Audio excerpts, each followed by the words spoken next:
Hi everyone. I'm so excited about today's video collab.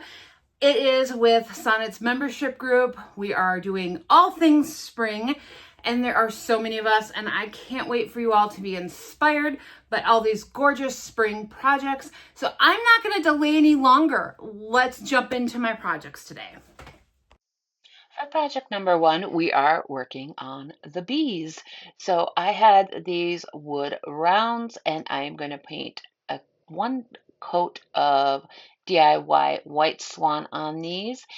They are not like sealed or anything, so one coat gave me really good coverage and I didn't feel like I needed any more than that. And all of these we are going to do the same way, one coat, and let them dry.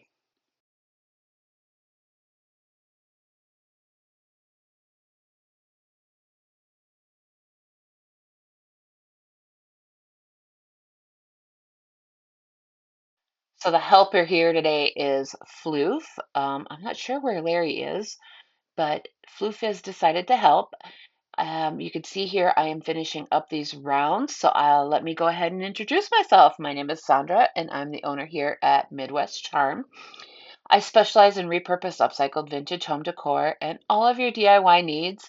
You can find my website, www.midwestcharm.co, linked below, as well as all of our social medias. And you can find us on everything, and you can get a hold of us on pretty much everything. All of that is linked below, as well as a list of everything I have used today. So you can find that list below, click on the item you want, and it'll take you directly to it to purchase.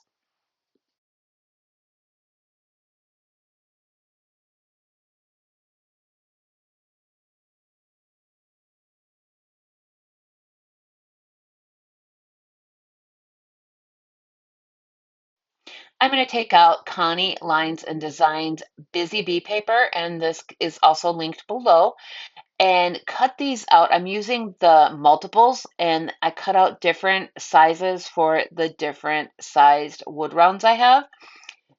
And I'm just going to place a very thick coat of the liquid patina on these.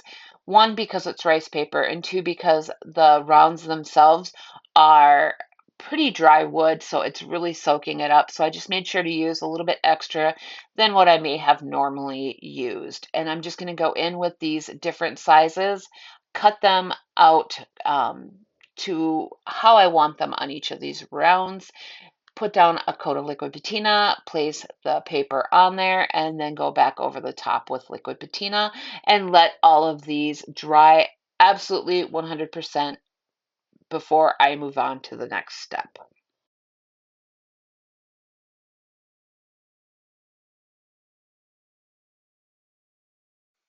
I love the multiples that Connie does because it does give you all these different sizes and all these different options to use.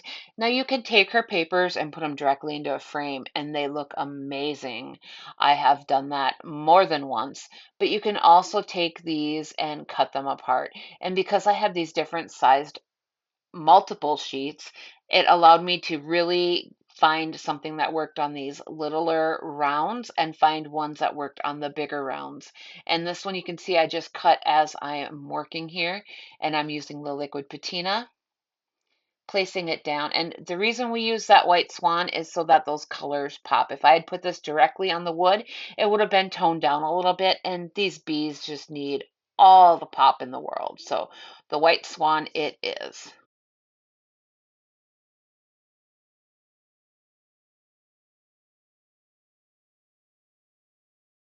Once these have completely dried, I'm going to go in with the finger sander. These are linked below and they are part of my Amazon affiliate links. I get a teeny tiny commission for these if you should buy them through that link at no extra cost to you. And I'm going to go in with, I think this is a 180 on here right now, sand in a downward motion. And you can see that these pieces come right off, leaving a really perfect edge on these. I do sometimes go in with my liquid patina after doing this and just get all those fibers down a little bit on those edges, but this does a perfect job of taking care of those edges. Leaves it really smooth.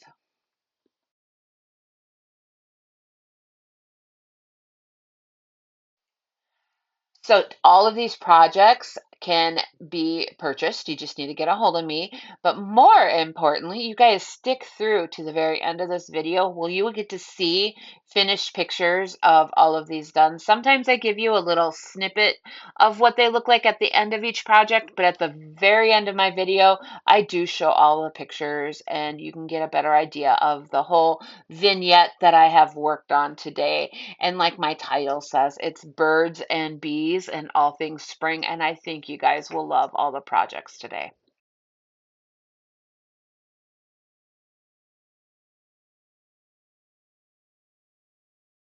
I think that these bees are going to look amazing in a bowl or a basket or on a tiered tray. And yes, you can use them as shelf sitters as well because they do sit pretty well.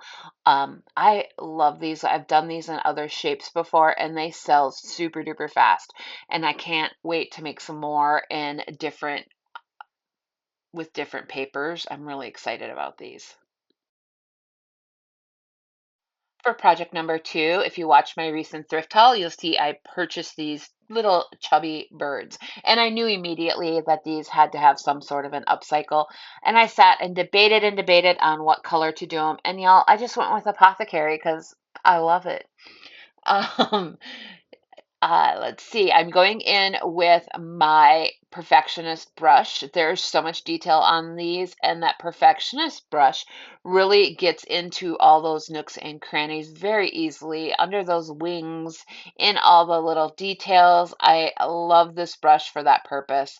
And you can go in with a stippling motion, you can paint it on. It just, they work so great. I highly recommend this brush. It will be linked below as well. And we are going to give these guys two good coats of the DIY Apothecary paint and then let them dry 100% because the next step, you guys, is very important.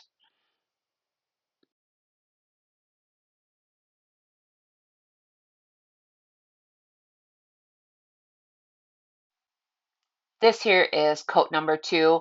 I am just getting all the places that I missed on coat one because there is so much detail in these. I just wanted to make sure I had all those little feathers and little details completely filled in with this paint. And again, the next step is so very important that it's very dry before we do it. Let me go ahead and finish painting these and then we'll move on to that step.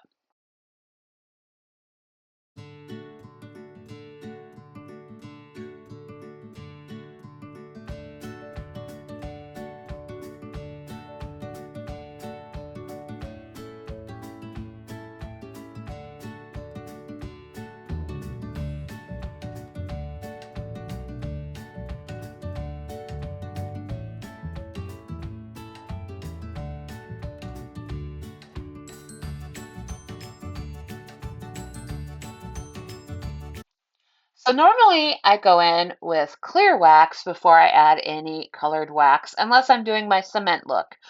Or these little guys. I am going directly in with white wax on these birds. And I really want that wax to get into those details and really pop these guys and show off all of those feathers. And I was worried if I did clear wax and then the white wax, I might not get the effect I was totally going for.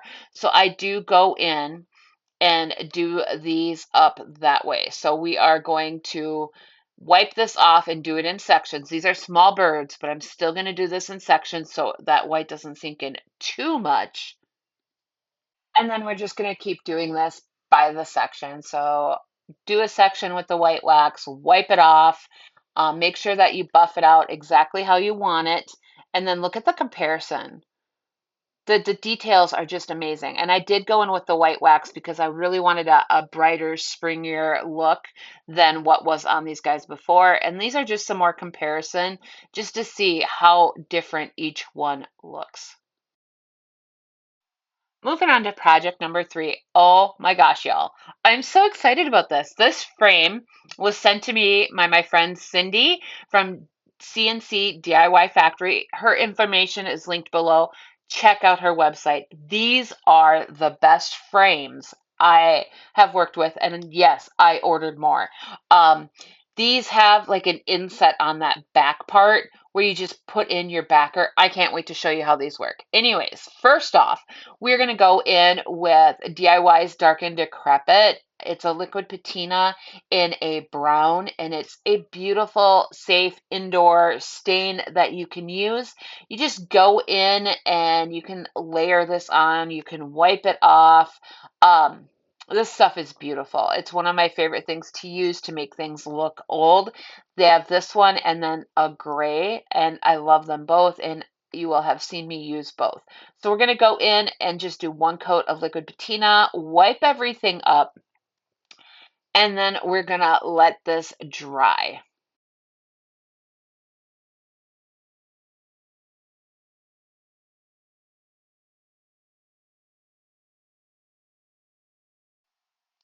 And then, yes, we are going to do the back of this. And you can see the inset on the frame here. I want the back to look just as pretty and tidy as the front did, so we are going to go ahead and give this a coat as well. And I don't know if you saw towards the end of that last clip, I did go in with my shop towels and just wipe off any extra. You can leave it on or you can wipe it off. I chose to wipe it off so it all had a very fluid look to it, that it was all pretty much the same. There were no extra buildup of that liquid patina. And then here's the backer, y'all. I'm telling you guys, you have to get these frames. This is just some spray adhesive. I happen to like the Gorilla Glue brand, and I am giving this a good coat on here. And then I'm taking a canvas I had bought off of Whatnot, and I am going to place this on where I want it, flatten it all smooth, and then to dry it, I am just going to place it upside down on a shop towel so that it won't stick to anything and all of the canvas is nice and smooth and no bubbles. This was rolled, so I want to make sure that I get that all smoothed out.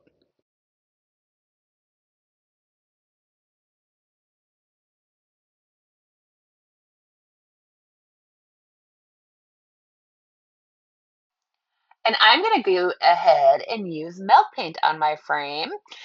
We are using the Bespoke Color Antique Ironstone. Oh my goodness, I love it. I love it. Equal parts warm water to equal parts powder. I just mix these in solo cups so when I'm done I can just toss them. But I've also used mugs or whatever I have laying around. I just use these little silicone measuring pieces because they have the neat little spouts.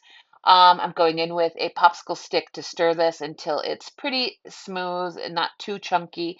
And then you're going to set this aside to absorb all the pigments for about 5 to 10 minutes.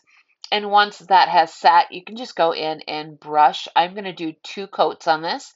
And the first coat will let dry naturally. And the second coat, we are going to go in and add heat to it. I am going for a chippy old, I just want this frame to look old. And this color, by the way, is amazing. If you haven't purchased this color yet or used it, you guys, dig it out, use it. It is gorgeous. I'm going in here with the second coat and I'm putting it on thick because again, I want the texture and I want that old chippy look. So I do go in with the second coat pretty thick, making sure to get that inside part of the frame and the edges as well. And then we are going to hit this with our hair dryer. Um, for me, I know because this is raw wood, even though it does have the liquid patina on there, I really want that chippy to be brought out and the crackle. So if you hit it with heat, even on wood, you can get an amazing, amazing finish. I tried to get good pictures of this or video of this, and I wish you all could see it in real person live because you guys, the crackle and chippiness is so good. So We're just going to hit this with the heat gun until this is completely dried and I have the effect that I was looking for.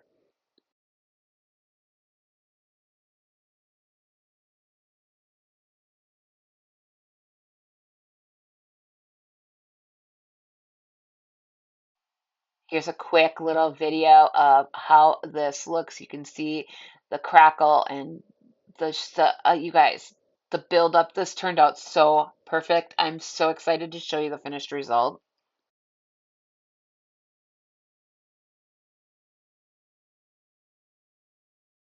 And here we go in with our 180 grit sandpaper. We're going to sand off any of the little chunks that might have been in our milk paint. We're going to distress these edges and then I'm going to wipe all the dust off. Milk paint does need to be sealed and I am going in, oh, you guys know me with my Sweet Pickins dark oil wax. Because it's my favorite, it really brings out all of the chippiness and all of that crackle. So that's what we're gonna do is we're gonna go ahead and paint this on. Make sure you guys are using an old brush for this. I tend to use the same one.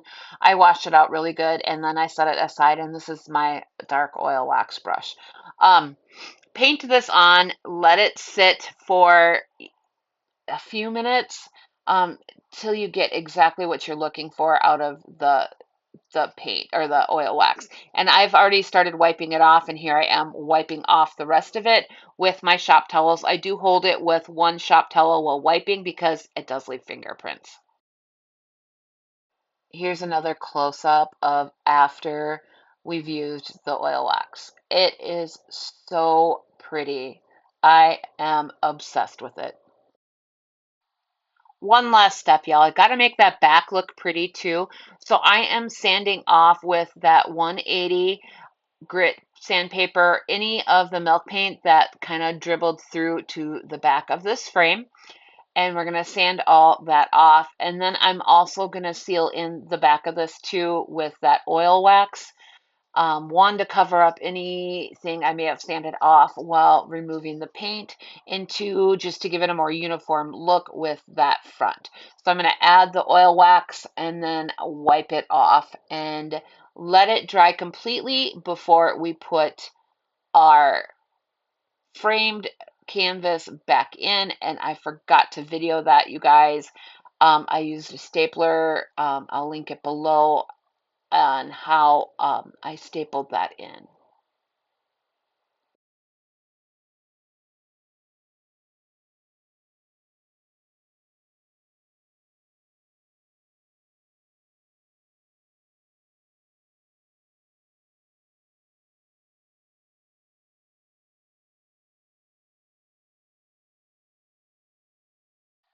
Project number 4, my last project for today. I think it's my favorite. I found this at the local antique store, and I've been looking for one for quite a while. I'm not gonna lie. And of course, now that I had gotten it, it sat here for about a week going, oh, what are you gonna do? And I knew kind of what I wanted to do. So I grabbed out my cake batter DIY paint. Highly underrated paint color, y'all. This paint color is so good. I love it. I'm going to give this, it's about 2.5 coats of this paint. Let it dry thoroughly, thoroughly, thoroughly in between each coat because you want to make sure that you're not pulling off any of your paint with the second and third coats because it can reactivate your paint since it's not sealed in. So here, you're just going to watch me put on coat 1 and then coat 2.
once coat 2.5. The half is just the spot check on that third coat. Um, we are going to let it dry completely and then go over this with one coat of liquid patina and let that dry completely up. I'm taking out my Iron Orchid Designs ephemeral type stamp and my stone gray ink. I like using stone gray when I'm doing backgrounds because it allows that type to just kind of settle in and not be the main focus because I don't want it to be the main focus. This is just one step in finishing this piece. I'm also going to make sure to do each of the ends with this as well. And hopefully you can see here just exactly how this type looks. I love it. We are going to let this dry completely and then move on to our next step.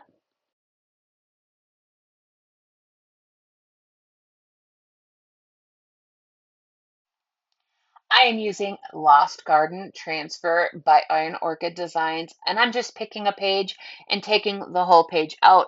At this point, I don't know if I'm going to need more than this or less than this, but I also know that this has a continual flow to it, so I should be able to match it up. I'm just kind of sizing how I want to go ahead and do this. And we're going to start by doing the little front section first and then rotating it around. And you can see the stamping on there. It turned out really cute and it'll be the perfect background for this floral. I'm just kind of, like I said, measuring it, trying to see, and I think I can get one full sheet to work. So what we're going to do is work in sections because that is the easiest way to do something like this.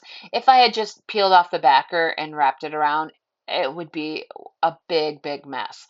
So I'm going to show you how I work on something like this. With those grid lines, you can measure everything pretty precisely.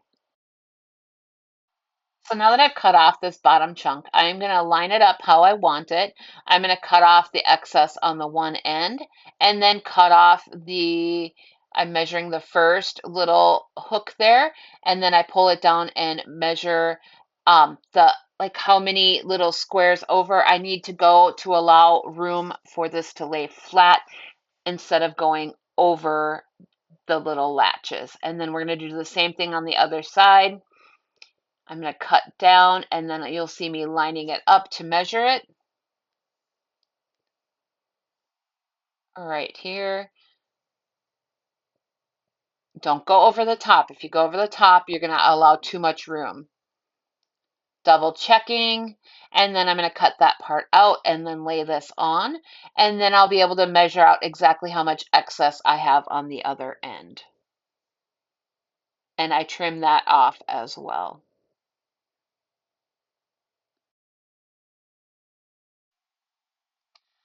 And once this is cut off, you will see me lift off the backer, but just cut off part of it. I want to line this up and get it laid down in just one section before I do the whole part, just to make sure it's lined up how I want it to be. So I'm going to smooth that down and then go in with my little transfer tool and just start rubbing these down. I'm going to make sure to get any part that is in like any texture or ridges and get those done first as well as the bottom. And then once I feel like I have this securely down and it's all lining up how I want it to be, I'm going to go ahead and peel off the rest of this backer and then apply the rest of this transfer down. But doing it in these sections, because there's so many fine details, it allows me to make sure that all of my transfer has adhered to the surface we have prepared.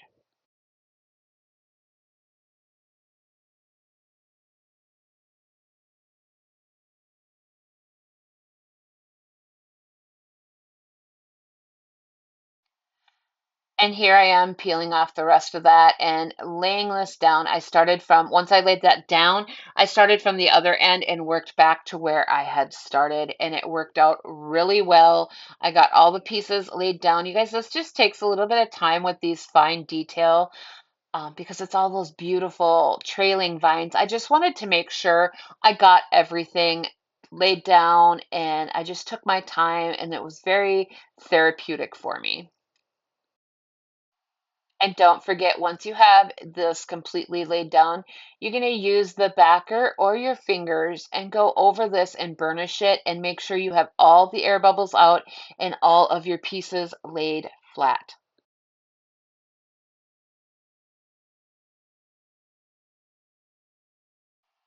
I decided to leave a little bit of a lip of that yellow and then start moving forward from there. And I cut off the next chunk to measure from that lip up to the handle.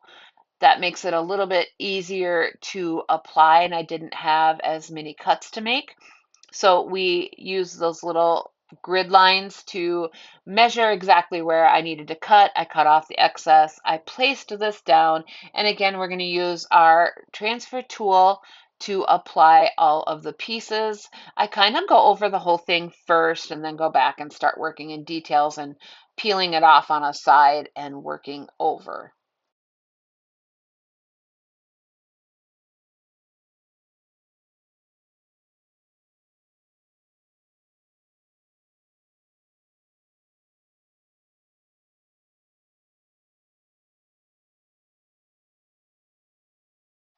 The next part, I went around the handle and cut out that section. And here I am just lining up the transfer with the floral on that side and the transfer with the greenery on the other. But I'm going to do this in sections again since I am working with more detail here. I want to make sure that I have it all lined up right before I lay down the other half.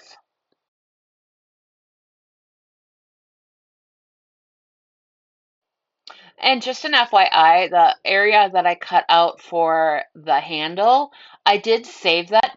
And I am going to trim off each little end and line it up underneath the handle and apply it there. I just didn't get video of that part.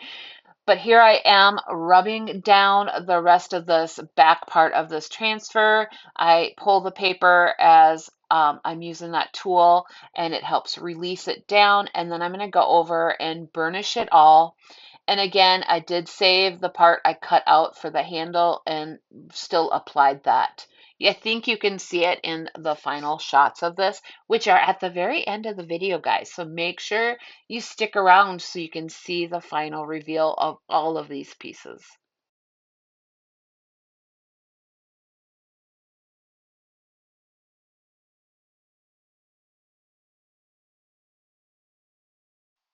And we left that lip going around on the back too. And here I am applying the last piece. And funny enough, my transfer just perfectly fit. And in this next shot, you should be able to see where I did apply underneath the handle. So all of the parts are there. Who's ready for the final results? I can't wait to share my projects.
What did you think? Which item was your favorite?